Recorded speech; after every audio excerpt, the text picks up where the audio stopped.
Prime coverage ન્યૂઝમાં આપનું સ્વાગત છે। અમદાવાદના નવા નરોડામાં એક ફ્લેટમાં રહેતા મહિલાને સ્માર્ટ મીટરનું 6.67 લાખ બિલ આવતા પરિવાર આશ્ચર્યમાં મુકાયો। અમદાવાદના નવા નરોડામાં સ્માર્ટ મીટરને લઈને સ્થાનિકો છેલ્લા કેટલાય દિવસથી વિરોધ કરી રહ્યા છે, ત્યારે નરોડામાં એક ફ્લેટમાં રહેતા મહિલાને સ્માર્ટ મીટરનું 6.67 લાખ બિલ આવ્યું છે, જેને લઈને પરિવાર આશ્ચર્યમાં મુકાયો છે। પરિવારની મહિલાએ કહ્યું કે બિલ આવ્યું છે તો રાતે ઊંઘ પણ નથી આવતી। જોકે હજુ પણ નરોડાના સ્થાનિકો દ્વારા સ્માર્ટ મીટરનો વિરોધ ચાલુ જ છે।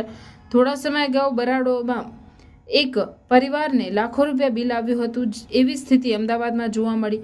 નવા નરોડા ગાયત્રી ગ્રીન સોસાયટીમાં રહેતા રેખાબેનના મોબાઈલ પર UGVCLમાંથી ઇલેક્ટ્રિસિટી બિલનો મેસેજ આવ્યો હતો। મેસેજ જોતા જ પગ નીચેથી જમીન સરકી ગઈ હતી, કારણ કે સ્માર્ટ મીટર નવા લગાવવામાં આવ્યા છે તેનું બિલ 6,77,873.12 રૂપિયા હતું। 15 મેએ મીટર લગાવ્યું અને ત્યારબાદ ટૂંક સમયનું જ આટલું મોટું બિલ આવતા પરિવાર ચિંતામાં મુકાયો છે।